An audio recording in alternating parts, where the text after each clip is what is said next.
All right. So I've placed this decal in Blender, right? And the thing is, I've showed you the shrink wrap, and I didn't like spend a lot of time like talking about modifiers, because to me, when I place decals on a mesh like this one, it doesn't look, it looks fake. It looks fake. I know there's like a bunch of add-ons where you can place decals on stuff, but I want you to be careful, because if there is like this metal ribbing or plating underneath,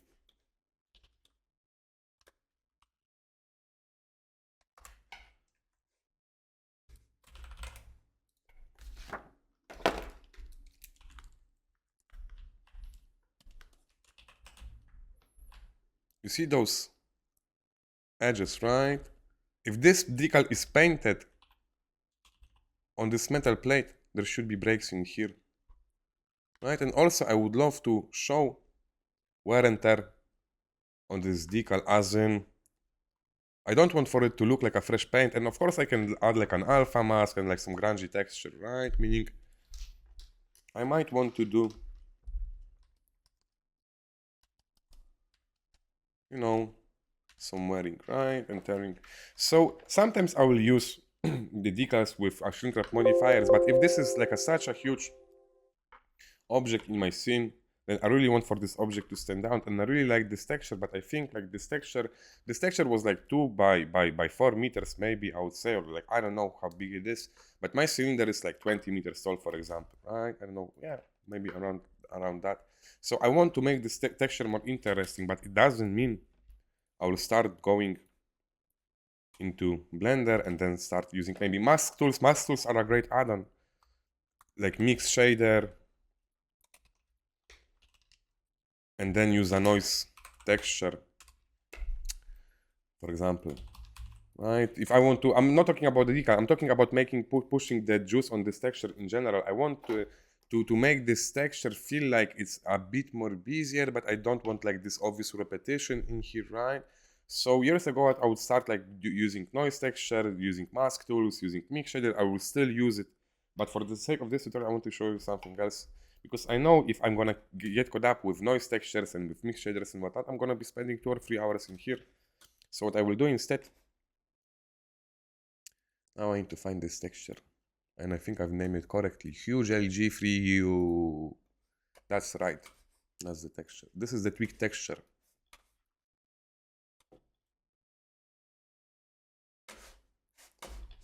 I want to open the OG texture. This was the original texture, right? So what I've done is just copy it like so. Oh, god damn it. This is us tweaking textures. This is us juicing up the textures. And we are not doing it in Blender. I've done something like this. And then I've done something like this.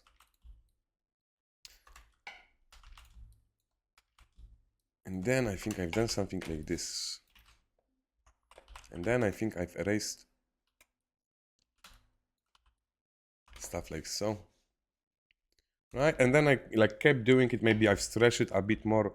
But what I wanted to show you is like if you do it this way, right? Obviously you will have like this repetition. Obviously it looks like a texture that just been copied and moved down, right? So then what I would do is I would just grab single panels like so and try to break the visible repetition. Like maybe in here, maybe one bolt is fine, like so, right? So this is the first thing I will do. And then I think I've just made it like this big. And of course you will have, I'm not gonna share the PSD, but you will have access to this texture. And then what I'm gonna do is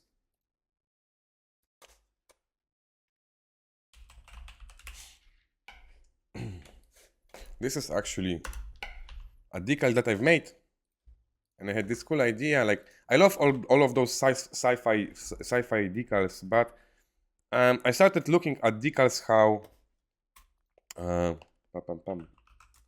beton.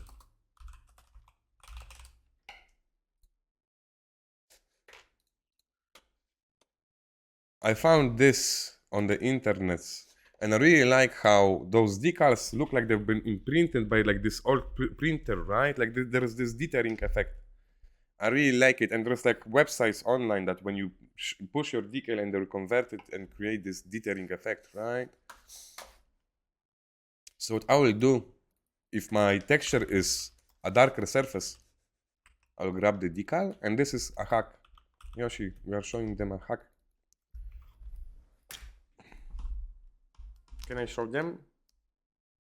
Or do I need to cuddle you? Oh.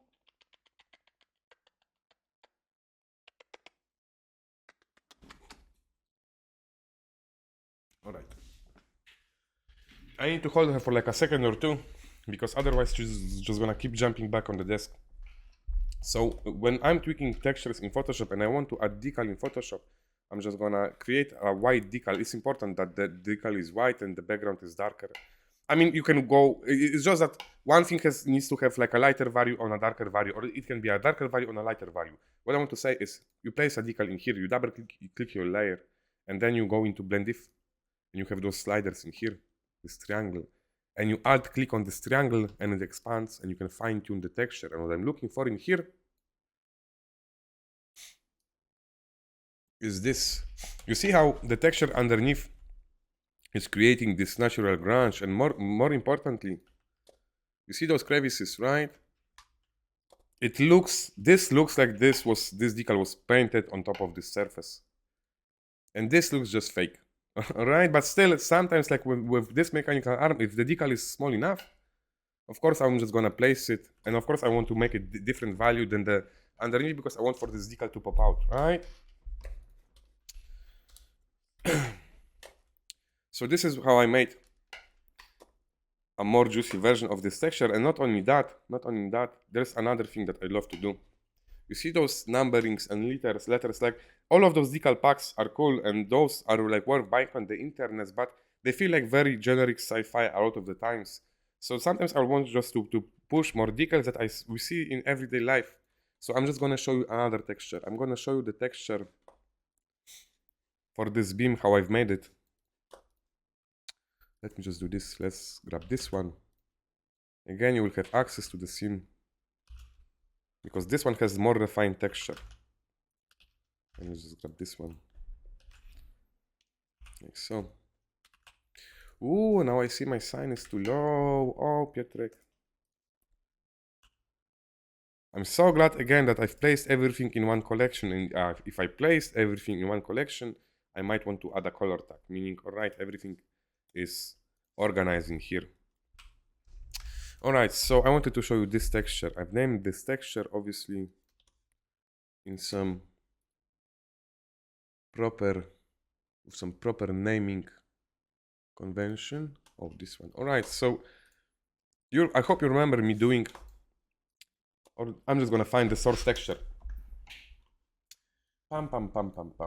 Let's go, Piotr. There's still so much fucking ground to cover, and you're telling stories and being distracted. I hope you don't mind.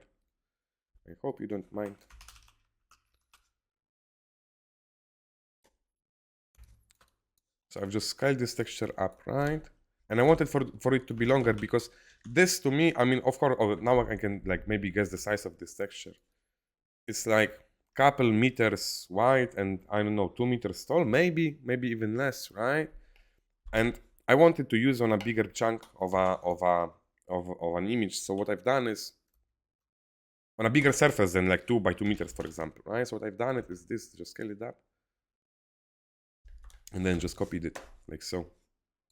And then I think also I used like upscaler, Topaz Gigapixel to upscale it up, because this was a bit too blurry, or maybe I don't know the higher version of this image. I don't remember, but I think I've actually upscaled it, because I've seen.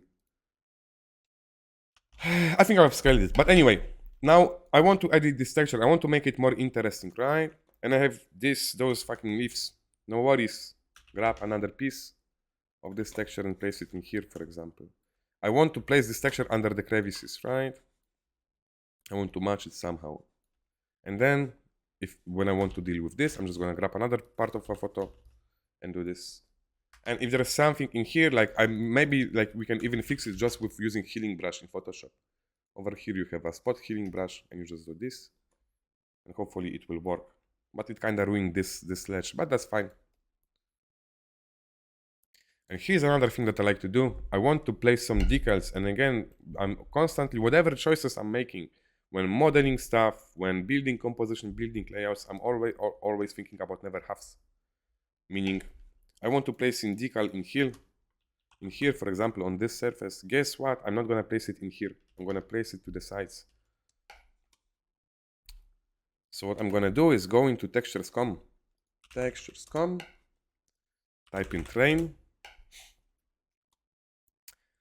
and find something interesting. This is interesting. Why this is interesting? You see those? I really love those. I want those. Train has the coolest decals ever. I don't know what they mean, but they look cool.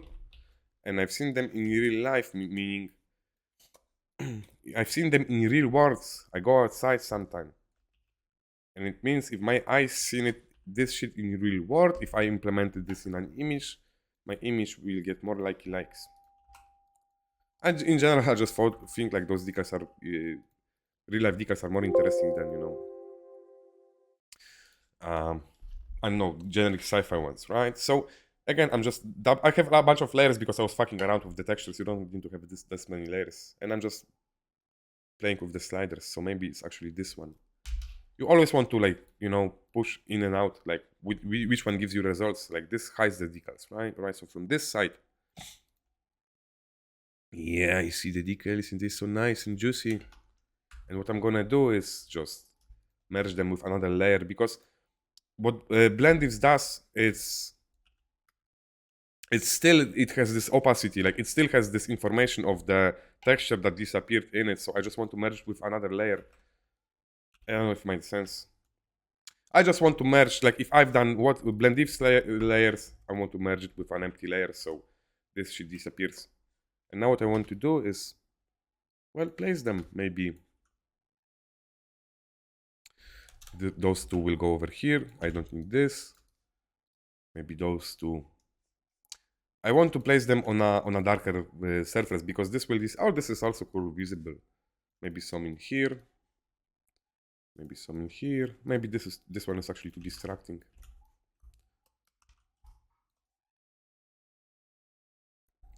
Like so. And what I want to do is, because I've merged it, I can do Blendif again. And I'm looking for a way, because I want for them to look more integrated within the surface, right? So they should be, like so. And I feel like I just want them white. They are a bit orangey, so I'm just gonna paint them white. Right? So this is how I go about tweaking my texture. I want to show you this, right? This is exactly what I've done in here. And not only that, there are other cool things happening, I hope. But I don't think it's those, right? This isn't like cut in Blender. So what I've done, textures.com, let's type in military, because military stuff is also made out of metal, and military stuff has also, or aircraft. I've seen aircraft made out of duct tape. So I'm not saying all of the aircrafts are made out of duct tape. I'm thinking something else. Let's grab this one. So I was showing you how to place lighter elements, right? But here's also what I want to do. I'm looking sometimes for textures that have like those interesting features. Those indicate some function, right? So I'll just do this. And I feel like I don't want to do the wand thing, because wand, I know this is getting better and you can use different type of wands. So I'm thinking that this is darker value, and this is also quite dark value. So I already know that the sliders might not work well with this. Or they actually might. Oh, actually they do. But if shit doesn't blend if correctly, I will just increase the contrast of the layer, like so. So the darks appear darker and the lights appear, or the midtones appear lighter, right?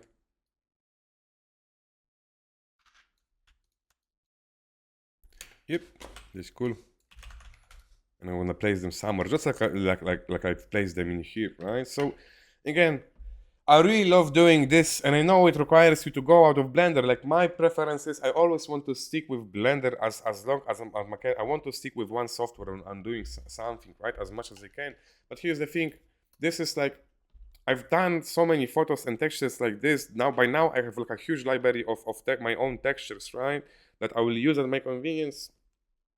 And I prefer to do it in here because no matter, for example, if you're mixing textures, like if you're using noise modifier is that's not how texture mix. Maybe differently, like not differently. I never want to get caught up in here. There will be images, or maybe I'll make a tutorial where it will be like shader oriented because the shader will be a ground and the ground will be taking 2/3 of an image, all right? But all I'm saying is, I want to design my textures, all right? And I want to do it in Photoshop sometimes. So now I'm going to tweak this. Now I'm going to show you the maximum amount of effort I'm going to put to with refining this texture in here. So, or maybe differently. Let's just grab this one because this one has the correct texture. And let's isolate the two.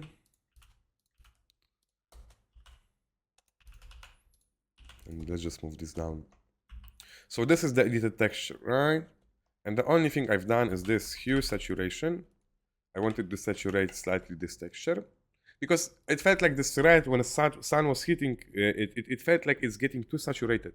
And this is something like I want to would like to explain why I'm desaturating this texture exactly. And god damn it, I find it hard because all of the photos are taking into lighting condition, meaning all of the photos you see from textures is there's some light information hitting the texture, so I want to account for that in Blender sometimes, right? So I know there might be a soft sky, which meant that the texture is like more saturated or whatnot, or maybe it was like, fuck me, what I'm saying is, the sun was burning this texture a bit too much, so I felt like I just need to desaturate it. And it's something, I guess, that comes from like mileage of looking at photos or real life objects, right? And the other thing that I've done, obviously I want to change the texture. I need to clean up the notes because there's a lot of mess in here. Don't look at it. You don't need those many notes in your setup. I was just testing shit around.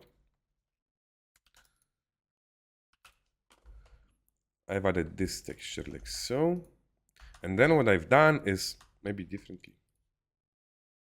Let's remove the simple deform. Let's remove all those. So I've started dividing the cylinder into different parts, as in I've selected this trim.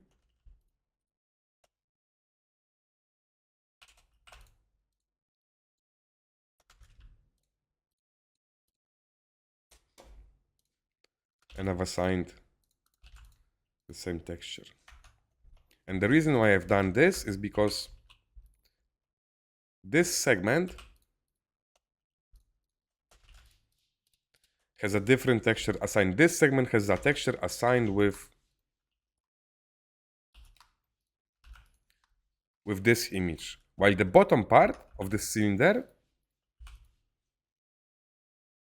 has a texture assigned that's featureless. The reason why I've done it, because this is a huge object, right? If I only have like one texture assigned to it, guess what? You will see the repetition, right? You will see the repetition.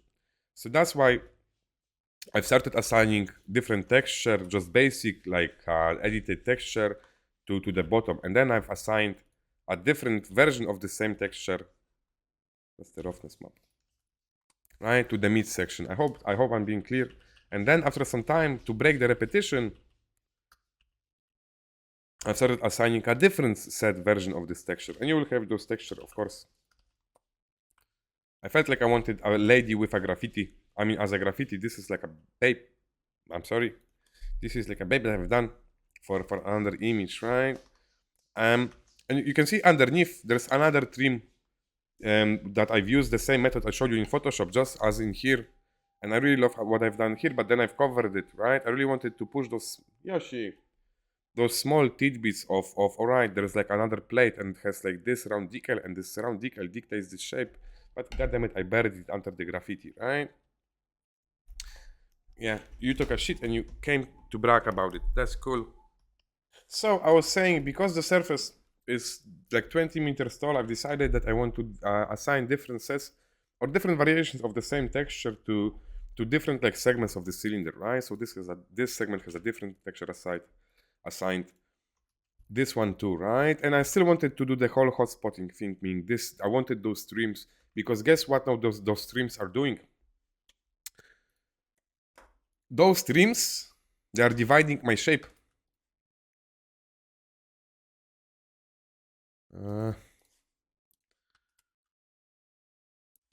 Like how we've started, or how I started with giant texture that wasn't tied like nicely, and it felt like it was too big, right? So then I've edited the texture, and then I've added the different segments, and it created this separation and this separation, and then I've added a small Kitbashi model. I will include this one as well. God damn it, I keep repeating it. You will have the scene, but without some of the scans, without this, and without like some other like minor things. But in general, like 90% of shit will be there, right? So this stream I've added with another stream. So guess what? I've divided the shape, but it's not like super noticeable division, right? Because whenever I'm trying to break the shape into smaller ones, I'm looking at the contrast. So for example, clearly this and this has a different material, different thing, right? But then within this, there's like this cut. And it's not as obvious as this one, but it makes the segments look more interesting. Now, I want to show you the amount of tweaking I do with the textures. And I really don't care in general about, I don't know, refining roughness maps or I don't know. Like in general, I don't really care that much about color ramp, meaning I really don't want for my objects to be super speculary in general, because in general, objects aren't super speculary. And I know there's this feeling that when you do a color ramp, and the color ramp, my albedo comes, my texture comes from just the same texture. I don't have even like black and white texture prepared, because this isn't a PBR, that's just one photo, and I'm using just this one photo even to create roughness maps. But my roughness maps, if I plug into roughness, I will rarely do this. You see what happens? Like it looks more appealing for sure. It might look like more interesting, but the thing is, it feels like everything is reflected in here, and the way metal works is like smooth metal material is flat, right? Which means if the sun or light source affects the surface, the light source bounce off if the surface is irregular, right? This is like a glass mirror. But then if a surface is this, the light will bounce off into like different directions, right? So this is what rust does. Rust doesn't bounce off as much light as just like flat metallic surface, right? Or surface that's just smooth in general. So that's one thing why I don't like overuse roughness map. And the other reason why is there are certain because I'll be doing like some medieval shit, and I'm doing some dark medieval castles. So I knew I wanted to if the object is too dark or the material is too dark, of course I will want to brighten it up with specularity to have like those reflections, right? But the thing is, I always was using the texture, and whenever maybe differently.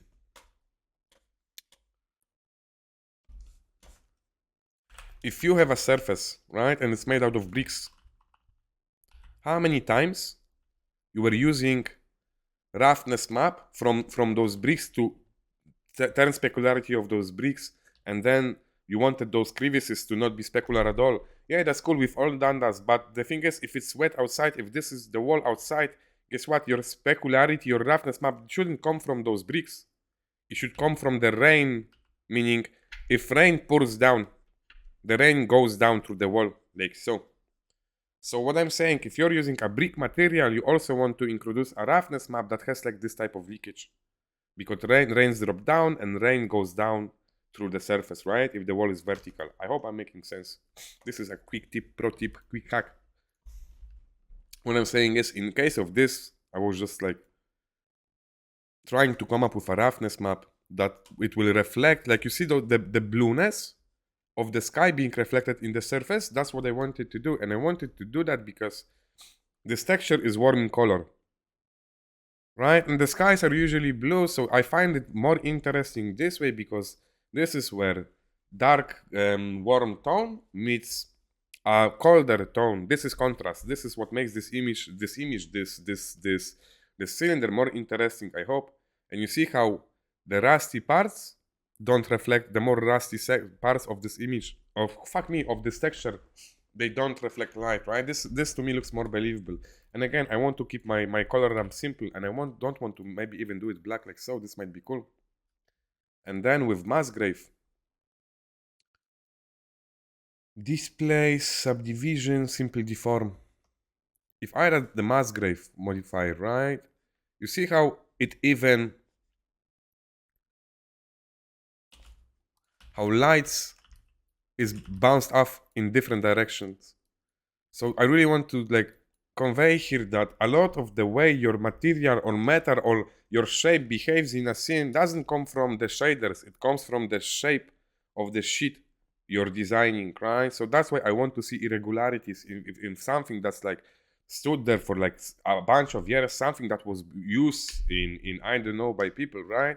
This is wear and tear to me. Wear and tear to me aren't those fucking edges. I mean, you can see it in here, that's cool, right? But I'm using the same terms as other artists, but something tells me that a lot of us, that's how we do. That's how we think. Each of us, we tend to use the same terms, but we tend to think differently of what those terms mean, right? I'm not special. I'm not saying that I'm special. Of course I'm fucking special. You're special too. All right. What else?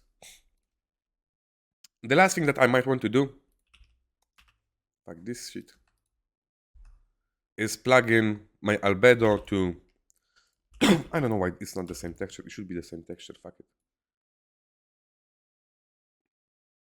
I don't know why. I'm gonna figure it out later.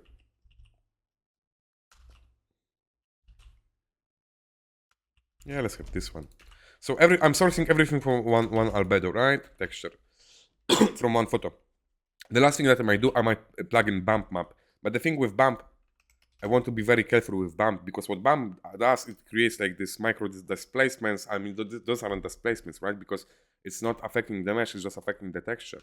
But I want you to know that whenever I'm using bump, I'm being very careful not to overdo it. And I'm looking for something specific, as in what bump does, it also, you see how those edges in here become lighter, right? Wait, can you see it? I'm talking nonsense, right? So I'll use bump to highlight some of the features of the texture more, and sometimes I'm only like using bump in here because this is such a huge shape in my image, and I want you to know, be careful with bump, because you don't want to do this, because this looks artificial and it looks ugly, and I've steered my bump in a way with color ramp when I want the bump to only affect certain parts of the texture, right?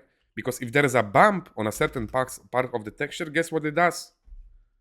It does the surface. If this is the flat surface, it creates those bumps, and now the light hits differently and unevenly in different ways, right? But again, this is for this tutorial, and in general, when I'm doing shit, this is the max amount of effort I will put into shader. Unless, for example, if I were to work on an image and has a landscape and there's like a rich shit with the ground, but and my landscape takes a lot of the frame, placing the frame, of course I will start messing up with shaders. But in here, the secret sauce is, the secret recipe is not getting caught up in here.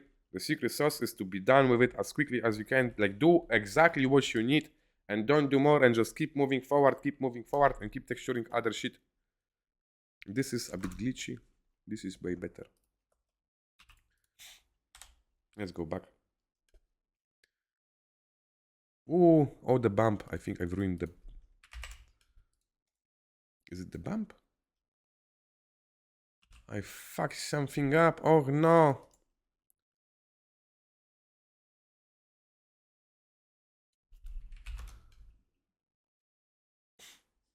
And you can invert it too.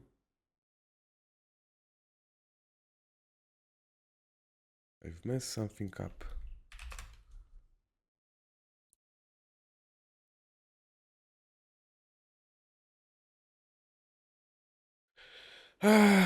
Alright, let's keep moving forward. I'm gonna figure this out in the next pass. I don't want you to keep you waiting. Oh, and the last thing I've done, like, I've made this surface metallic. I made it metallic. Like I will always be careful when with metallic slider, and I'm not even talking about the higher level on whatever the features are introduced with the new nodes, because guess what? I don't feel like I need them for now. I need to look more into them because I prefer it until now working with previous Blender versions because of the performance. But anyway, when you do shit your metallic, it will get darker in value too, right? And you always want to account for that. And you see how this mass grave is giving me those bumpy shapes, right? And how the light is affected is what the light is doing here. So of course right now it's a combination of the shape that is being displaced, but also the texture and roughness of the texture to some extent too. And I just need to pull those back.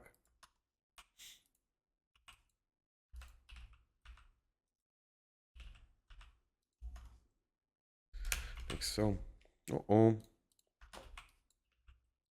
And this is a moment also because I've already, like, the scene is clicking with me, right? The scene is clicking with me, as in it gives me some feelings, right? So this is where I can start, like, maybe I'm gonna take a pause here, and I'm gonna grab a screen grab, and we're gonna decide our next step, because guess what? We want to grab screen grab every like hour or 2 or 3. I mean, as soon as we make like noticeable progress in an image, we want to grab a screen grab, and we want to decide our next step. We want to problem solve out of this shit. All right, our next step, again, I want to turn those cables into a different color because they are distracting me. And also the way I'm placing like details, I mean, like, I think of it as detail because there are small shapes, but also thinking them about small shapes, but also I'm thinking about those cables as a way to push more rhythms in an image. And I think in my future works I will want to focus even more on pushing those rhythms, of really trying to make conscious choices.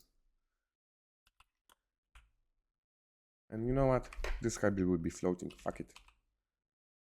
I don't care. I should have first applied the modifier, the displace modifier, and then painted those on top, right? Let's just move them like so. All right, fuck it. Let's grab a screen grab. Let's not waste your time. Always screen grab. That's the secret. And you figuring out your next moves.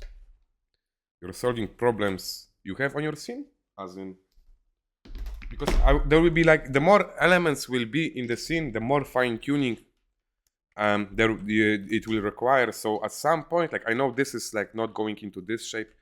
In this tutorial, I won't be showing you how I'm like micro tuning this thing, because the thing is with working image, with creating detailed images, it's reasonably fast. Like, maybe for me is to get this image into like this, for example, this state, right? And I can try and explain you like each step of the way.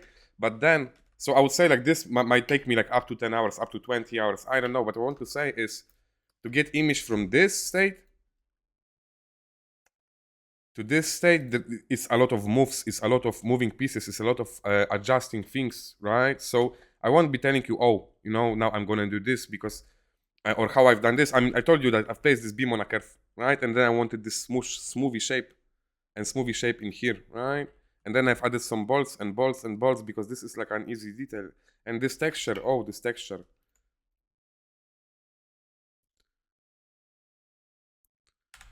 Guess what? This texture,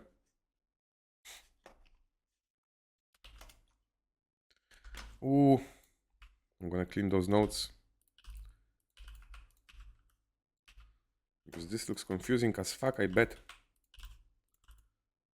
And again, this can be the same roughness map. I don't care. This texture is just the same texture I've used for the cylinder, right? And the way I try to UV it, again, like so. UV, project from view. And I try to like look for something, right? Like, oh, like so. Maybe like so. But I think actually I've done something else, because sometimes I'm not even looking at the UV. I will just unwrap the texture. Place this overlay and start moving the texture without looking at the map, because I'm just hoping sometimes, you know, that shit will stick, right? And I really like this, that there's like this beam and underneath, I mean, there's this part extruded and underneath there's like this change of texture, right? And again, shader setup is very basic.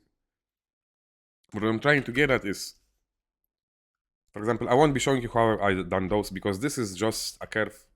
And there's something in here that implies weight. And there is or weight, maybe not weight, like this is attached to this, right? And it goes down. Like this is a free detail, as in I wanted to place something in here as an excuse to introduce some more motion, right? And this, like, I'm not gonna show you how I made this because guess what?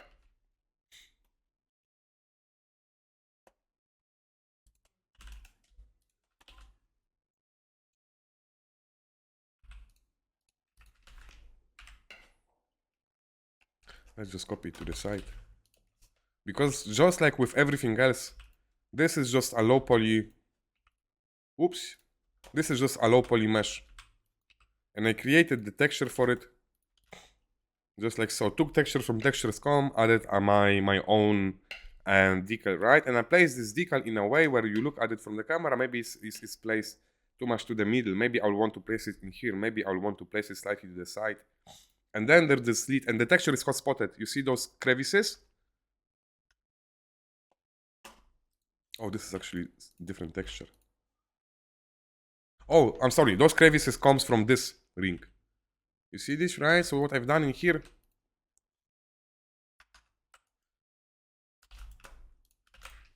is I found a texture that has a metal beam and has this chipping underneath, right? So I just hot spotted the texture. How? Camera project, or maybe this was just a cylinder, so maybe I didn't have to UV it even. And I just try to match this texture so it looks, right, like it blends in, and there's this. And the other thing, I was the same with this texture, right? Metallic trim, match the bottom part of the texture and match the top part of the texture. And now the other thing that I've done with this is I've added this hook on top, right? And what this does, it implies gravity and weight, like it's not doing this, right? It could do this, but I wanted for this to do this and do this, right? What else? What else? Let's just keep moving forward. So now here we are gonna mess around with scan. I'm gonna be looking for some scans. I'm gonna show you how I'm looking for scans.